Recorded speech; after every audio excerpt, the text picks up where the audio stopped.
Bienvenue à cette deuxième saison de Synchronicité, Vivre dans la conscience avec Isabelle Savoie-Churchill.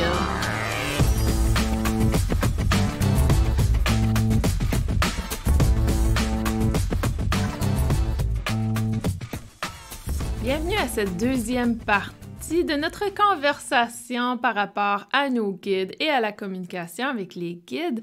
Cette semaine, nous allons discuter justement de cette communication avec les guides et comment nous arrivons à comprendre leur message.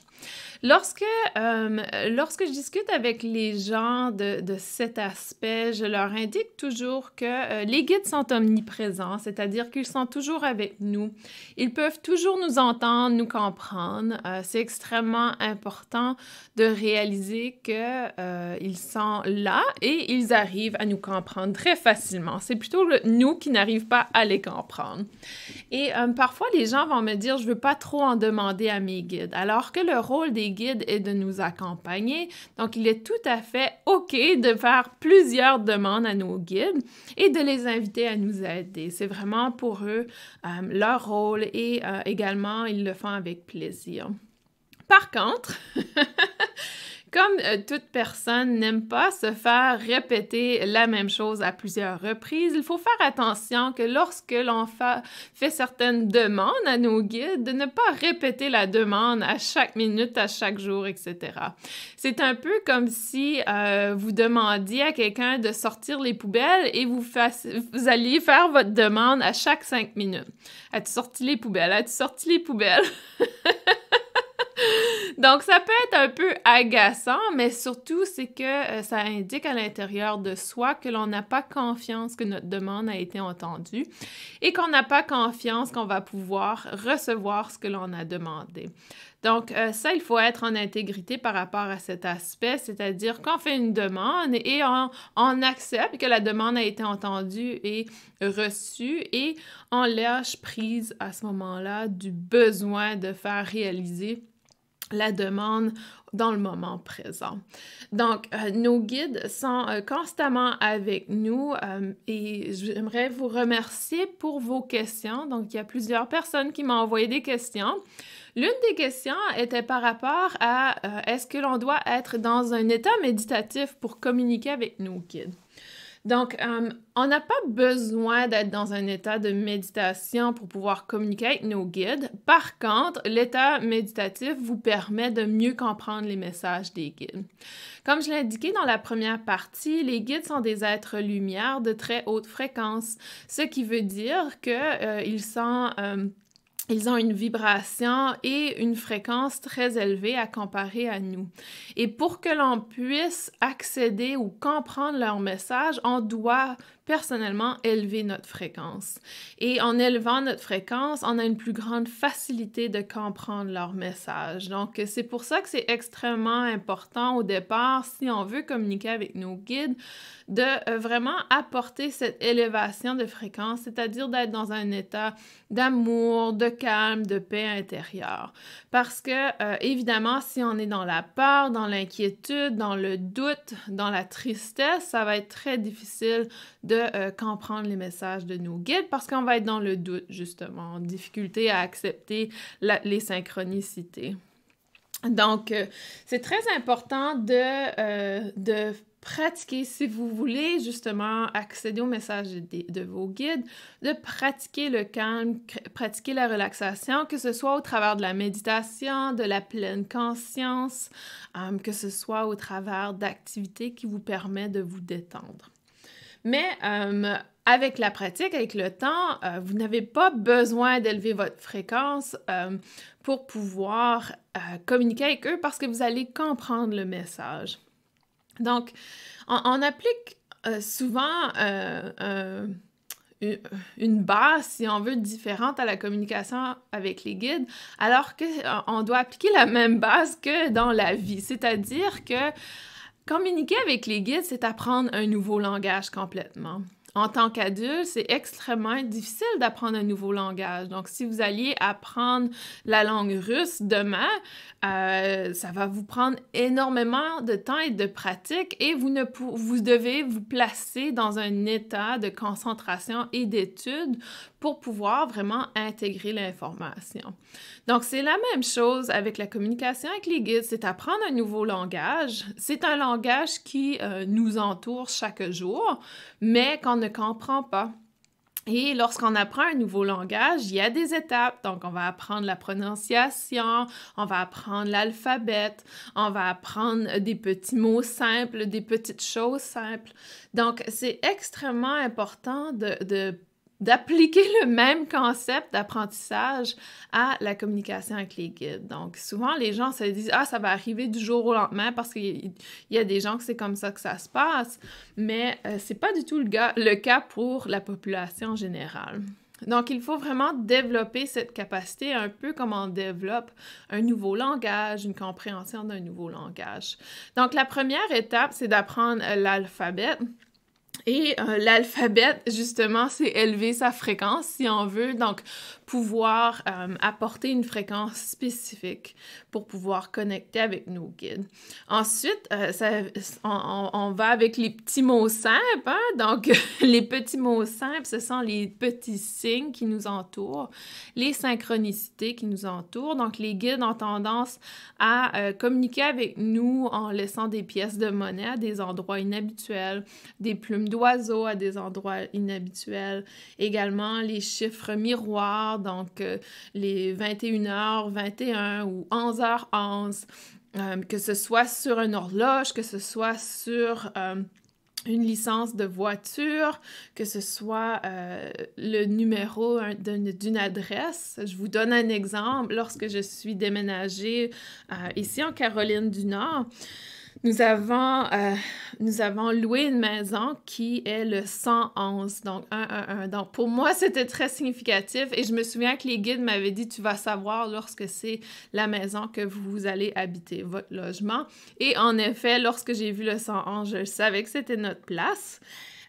Et lorsqu'on est déménagé, on a dû prendre un hôtel pour une nuit.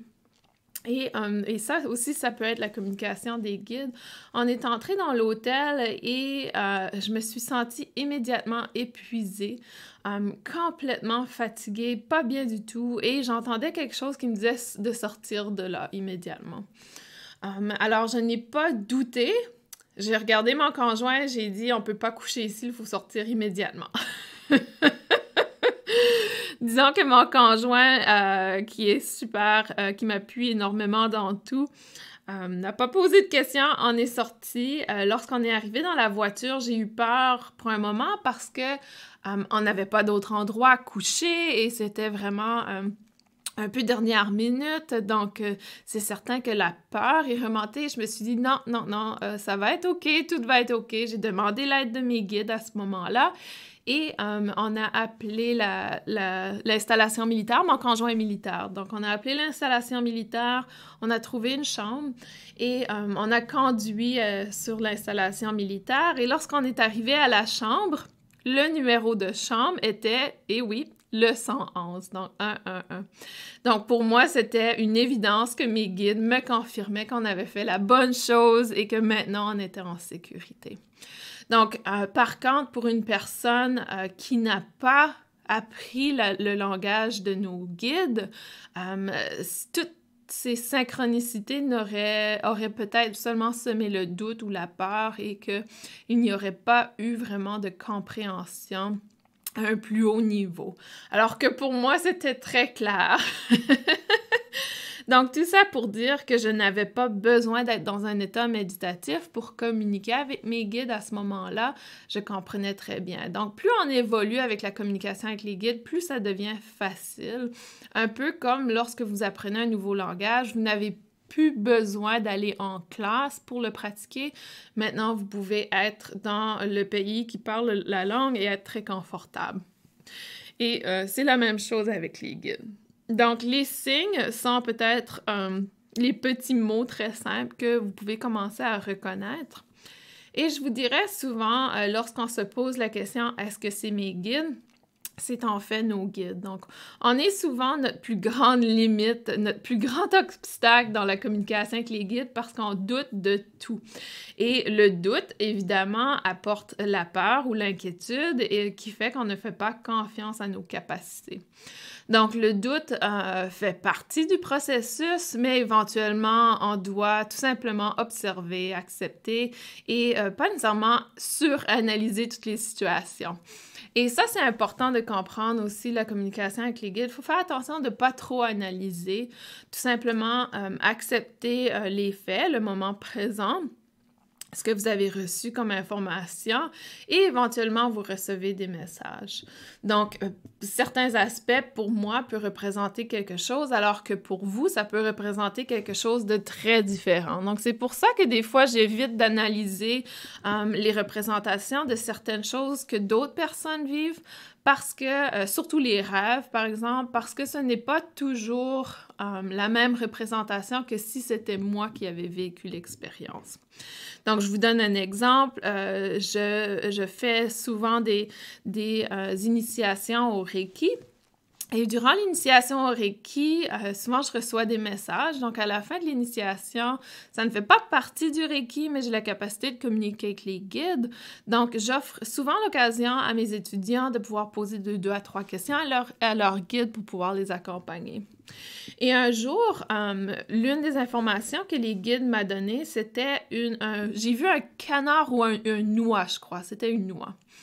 Et lorsque j'ai perçu l'oie, pour moi, l'oie représentait absolument rien. Je n'avais vraiment jamais vraiment posé la question à un oie quel était son message.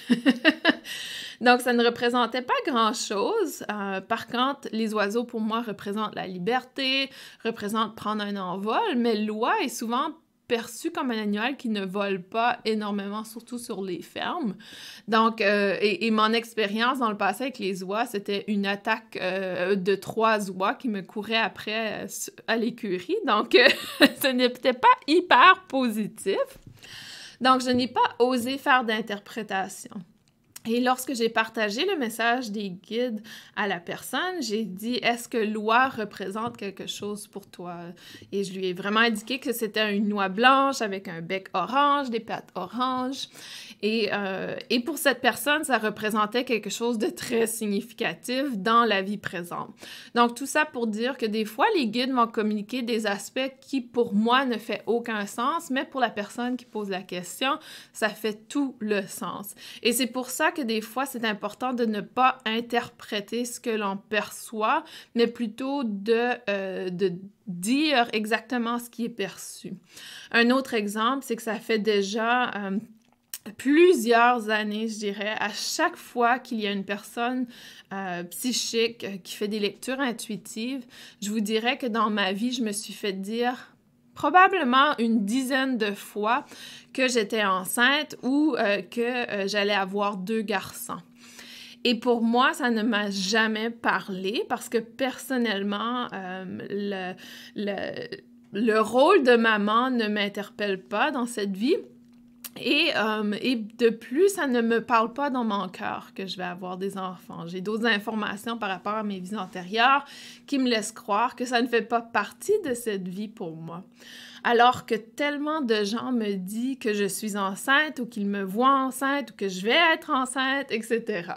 Et si vous êtes à l'écoute, si vous êtes l'une de ces personnes qui me l'a dit est une auditeur, je n'ai aucun sentiment négatif par rapport à ça, mais je crois que c'est important de rester quand même dans l'explication de ce que vous avez perçu, parce que pour moi, ce n'est pas ma réalité. Et là, peut-être que vous allez rire, peut-être que dans 6 mois, je vais être enceinte, et... mais bon... Ça fait déjà des années qu'on me l'a dit. Même une fois, je me souviens, j'étais dans un ascenseur et une personne est entrée, m'a regardée et elle a dit « Tu vas avoir 2 garçons ». Et ça m'a toujours marqué et je trouve ça un peu... difficile parfois de recevoir. Aujourd'hui, c'est OK, mais à ce moment-là, de se faire dire ça, j'avais 20 ans et je n'avais pas une relation stable, donc ça peut être un peu troublant pour certaines personnes.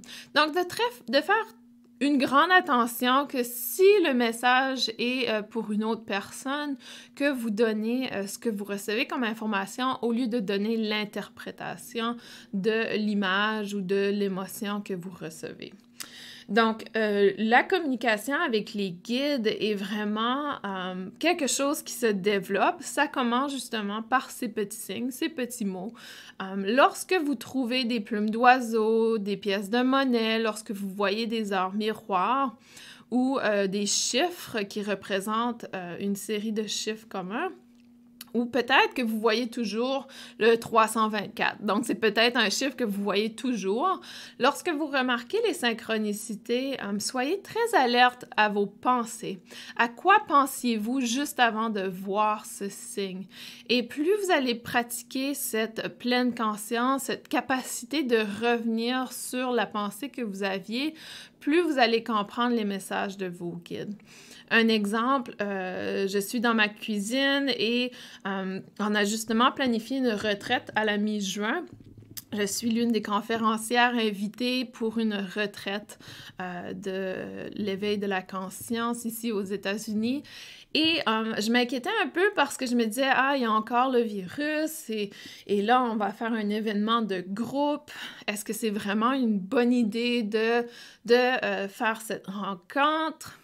Et je regarde l'heure, il est 1h11. Et ici aux États-Unis, donc ce n'est pas 13h11, donc 1-1-1 qui était sur mon horloge. Et je me disais, oh wow, d'accord, tout va bien aller. Ce sont mes guides qui communiquent avec moi.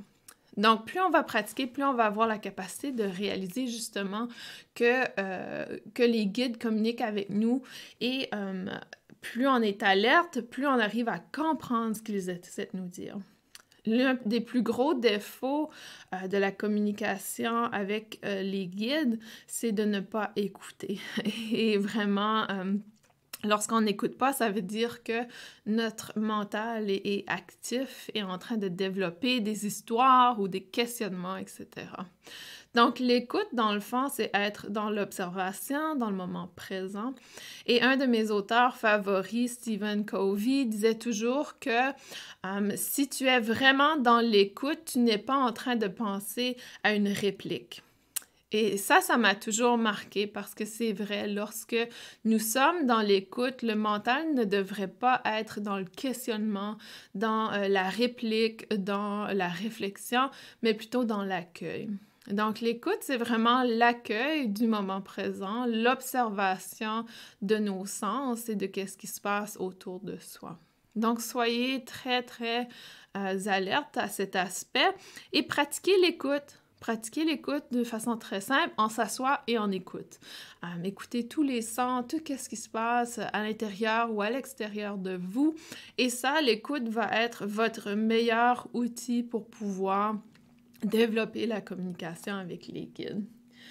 L'autre question que j'avais venait d'une personne je crois que c'est une personne qui étudie le Reiki avec moi et elle demandait comment puis-je faire appel à mes guides pour mes séances. Donc, pour toutes les gens qui pratiquent la guérison énergétique ou travaille avec des clients, avec des patients, vous pouvez tout simplement le faire d'une façon très simple, mentalement. Vous pouvez tout simplement réciter « J'invite mes guides à m'aider, m'assister dans la séance d'aujourd'hui ».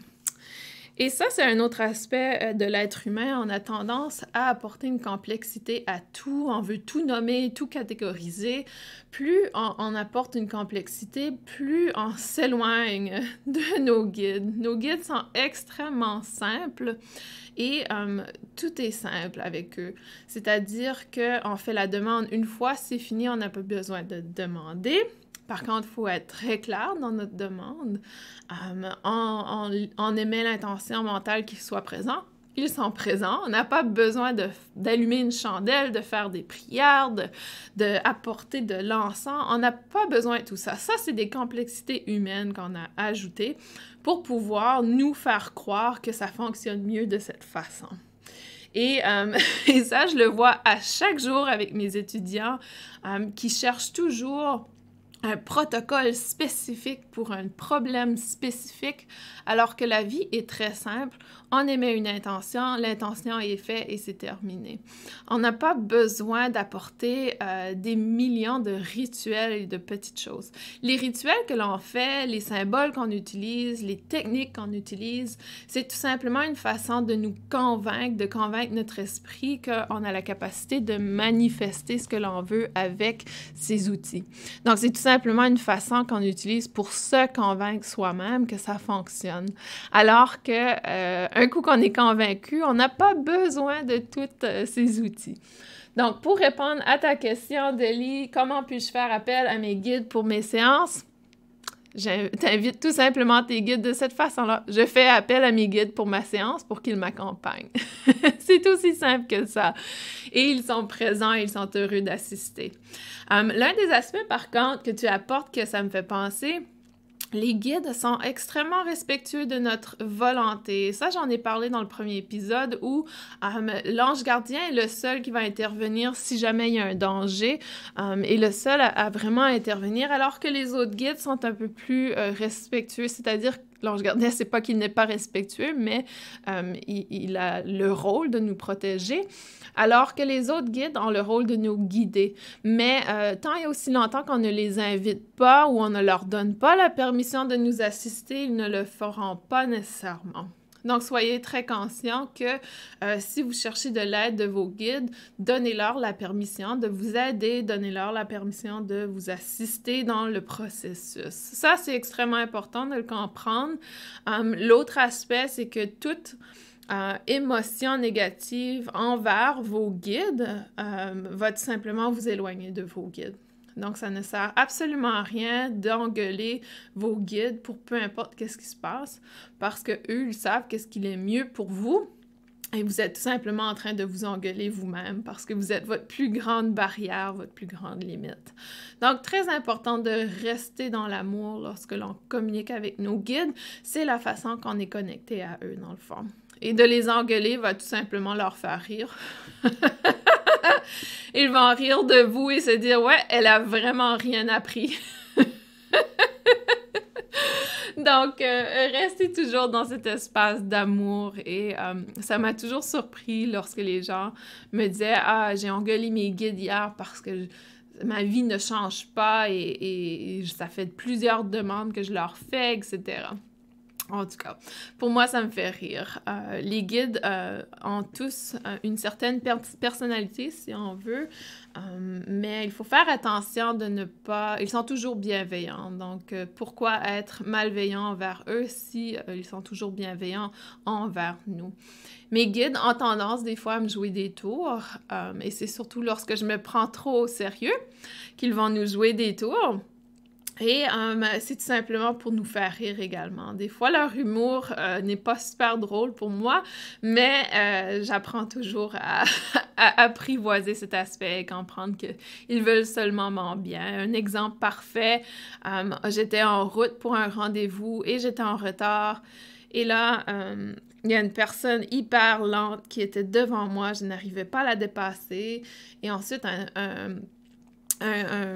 un équipement de ferme, donc je crois que c'était un gros tracteur qui était devant moi, n'arrivait pas à avancer. Et là, j'étais vraiment à bout. Et quand je suis arrivée à un certain endroit, il y avait vraiment beaucoup de trafic et tout s'est arrêté. Et à ce moment-là, je me suis dit, OK, il y a quelque chose qui se passe. Et je me suis un peu éclatée de rire. J'ai regardé au ciel et j'ai dit, je comprends les guides maintenant. Donc, je suis tout simplement pas faite pour arriver à temps à mon rendez-vous. Et comme de fait, lorsque je suis arrivée à mon rendez-vous, le médecin était en retard. Donc, j'ai dû attendre encore. Donc, tout ça pour dire que des fois, les choses arrivent pour une raison et plutôt, je devrais dire, les choses arrivent toujours pour une raison et parfois, c'est un peu l'humour de nos guides aussi qui est combiné. Donc, ça, c'est par rapport à faire appel à nos guides pendant la séance. Vous pouvez tout simplement faire la demande mentalement. Vous n'avez même pas besoin de le faire verbalement. Tout simplement être très clair dans votre demande, par contre. Donc, si vous voulez qu'il vous assiste durant une séance Reiki, vous pouvez tout simplement demander qu'il soit présent pour la séance Reiki et qu'il vous assiste dans la guérison du client. C'est tout. La prochaine question est de Cindy. Elle demande comment être sûr qu'il ne s'agit pas de notre mental ou d'un plan inférieur. Comment être sûr qu'on est sur la bonne fréquence. Si vous êtes dans un espace d'amour, dans un espace de joie, de paix intérieure, vous êtes à la bonne fréquence. Donc, c'est très important d'être dans cette haute fréquence. L'autre aspect, c'est que souvent les gens confondent l'ego avec la communication psychique.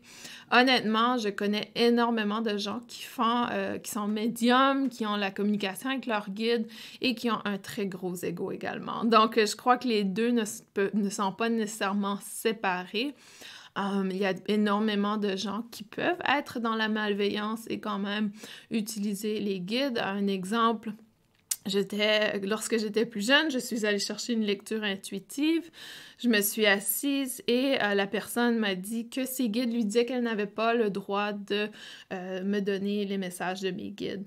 Et j'avais déjà payé 150 $ pour me faire dire cela. Alors qu'il y a plein de gens qui l'adorent, qu'elle est très bonne dans ce qu'elle fait. Donc, pour moi, j'ai trouvé ça un peu dur de payer 150 $ pour me faire dire à l'intérieur des premiers 10 minutes qu'elle n'était pas faite pour communiquer l'information. Mais qu'elle me chargeait quand même parce que j'y étais allée. Donc, j'ai trouvé ça assez intéressant et un peu égocentrique, mais c'était mon choix d'aller voir une médium. J'ai appris également ma leçon de m'écouter lorsque je n'ai pas envie d'aller voir une personne ou que ça ne m'inspire pas, je n'y vais pas.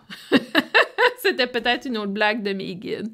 Mais tout ça pour dire qu'il y a énormément de gens qui travaillent dans le domaine énergétique qui ont quand même un ego très actif et qui vient quand même jouer des tours dans le travail, mais qui sont quand même très bien connectés à la communication avec les guides à un certain point. Donc, je comprends la peur de justement être connecté à quelque chose de moins bienveillant, mais honnêtement, l'aspect malveillant est à l'intérieur de soi et très rarement à l'extérieur de soi.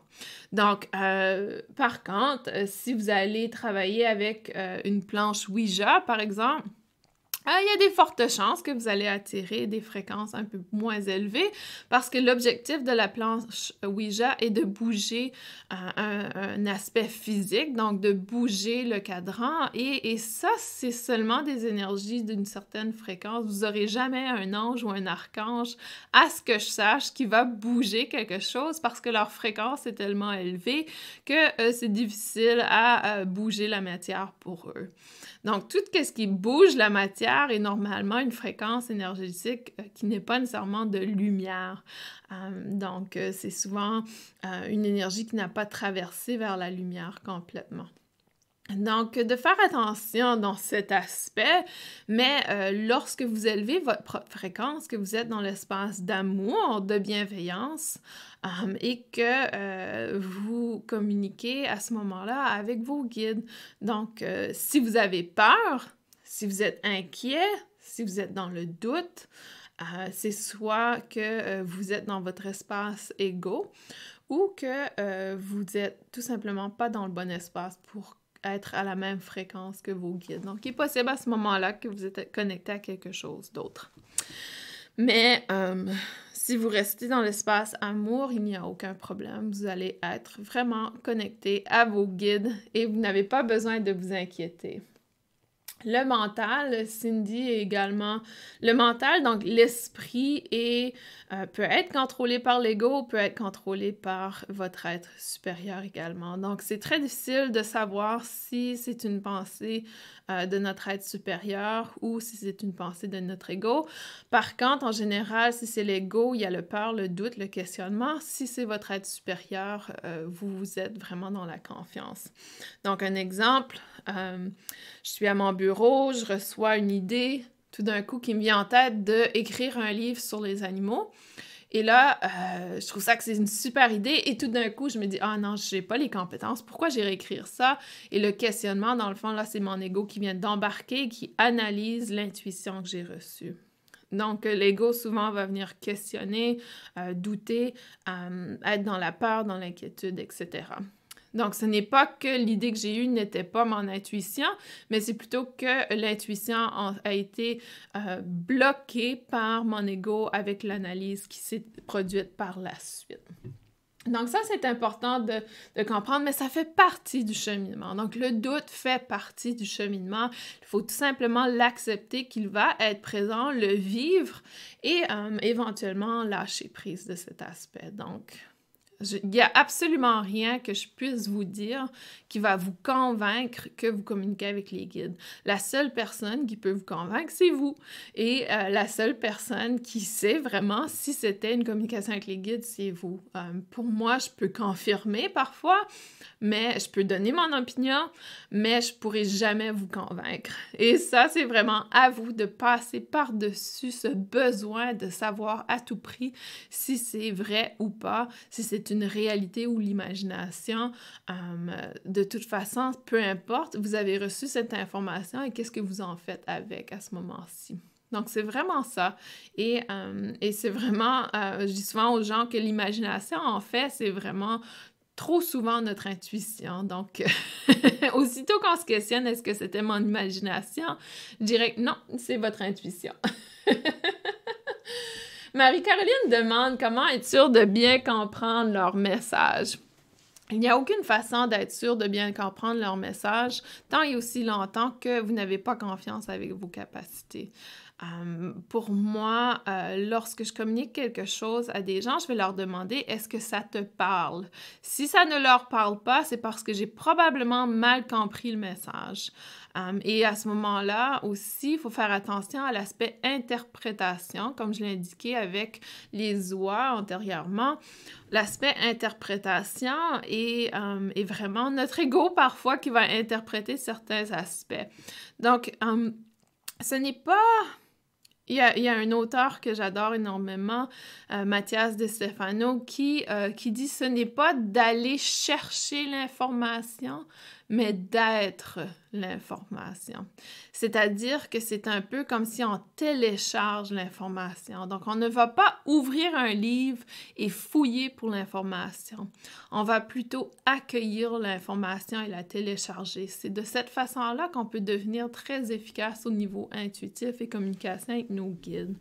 Donc, faire attention de ne pas trop aller chercher à l'extérieur de soi la réponse, mais plutôt écouter. Prenez le temps que vous allez prendre à faire la recherche, conversez ce temps ou faites une conversion de ce temps en silence. Donc, si normalement vous prenez 20-30 minutes à faire de la recherche en ligne, assoyez-vous en silence pour 20-30 minutes. Et c'est là que vous allez voir l'efficacité de la communication avec les guides. Je ne peux pas m'asseoir pour vous. Je ne peux pas faire le travail pour vous. Il faut vraiment que vous vous engagez vous-même. Si c'est ce que vous voulez vraiment faire et la communication avec les guides, vous devez vous engager à apprivoiser votre mental, apprivoiser vos pensées. Et je dis apprivoiser parce qu'il ne faut pas bloquer. Bloquer, ça veut dire qu'on ne reçoit pas l'intuition non plus si c'est au niveau mental. Il faut apprivoiser, apprendre à observer comment on réagit, apprendre à observer lorsque ce sont nos émotions, apprendre à être conscient donc de toutes vos pensées et de pouvoir les vivre dans le moment présent. Souvent, lorsqu'on voit des heures miroirs, lorsqu'on voit des signes, on oublie complètement ce que l'on pensait il y a 2 minutes avant. Il faut pratiquer pour pouvoir s'en souvenir et pouvoir faire la connexion. Et n'oubliez pas que les guides ne vivent pas dans l'espace terrestre. Pour eux, le temps et l'espace ne représentent absolument rien. Donc, si les guides vous reçoivent votre demande et que vous demandez que ce soit reçu le plus rapidement possible, pour un guide, le plus rapidement possible est peut-être 3 ans d'aujourd'hui. Donc ça, c'est important de le comprendre que oui, ils ont reçu l'information, mais ils ne vont pas manifester la situation immédiatement si ce n'est pas le bon moment. Si vous avez encore du travail à faire, vous allez devoir faire ce travail avant de manifester. Donc, les guides ne sont pas des magiciens qui font apparaître tous nos désirs. Les guides ne sont pas des servants de nos vies, ce sont des gens qui justement essayent de nous guider pour être la meilleure personne que l'on peut être. Donc ça, c'est extrêmement important de le comprendre et de pouvoir réaliser qu'eux, ils savent qu'est-ce qui est mieux pour nous. Et un exemple parfait, c'est disons que j'en ai déjà parlé auparavant dans mes conférences, où je disais qu'il y a plusieurs années, 3 ou 4 ans d'aujourd'hui, j'étais pas bien dans mon appartement et je voulais un nouvel appartement où je voulais acheter une maison. Je m'étais dit, convaincue que si j'achetais une maison, ça allait être beaucoup mieux comme situation. Donc, j'ai fait la recherche de la maison avec mon mari pendant 1 an et demi, je crois. On a fait 7 offres, toutes les offres ont tombé à l'eau, ça ne fonctionnait pas. Donc après la 7e offre, on a dit ça suffit, c'était devenu un travail, c'était épuisant de chercher une maison. Et je me disais, pourtant, je suis pas bien ici, qu'est-ce qui se passe? J'avais fait la demande à mes guides, je l'avais mis sur mon tableau de visualisation, mais le problème, c'était moi. J'avais trop une idée spécifique de ce que je voulais, alors que ce que je voulais n'était pas ce qui était le mieux pour moi. Et parfois, c'est difficile de le réaliser et aujourd'hui, je comprends ce qui était le mieux pour moi, c'était de changer d'état complètement. Ma vie est complètement différente aujourd'hui. Donc, lorsque j'ai réussi à lâcher prise de l'idée spécifique que j'avais, ma réalité s'est manifestée. Donc ça, c'est important de comprendre que des fois, on fait des actions désespérées, si on veut, pour changer notre réalité, alors que l'action que j'aurais dû faire était de m'asseoir en silence et de tout simplement accueillir le moment présent. Donc, tout ça pour dire que la communication avec les guides, c'est l'écoute. On doit pratiquer l'écoute. On doit apprendre à apprivoiser le silence. Parce que ce sont des êtres subtils, des êtres silencieux, et observer les synchronicités, les choses qui nous entourent. Donc, je vous invite à pratiquer le silence.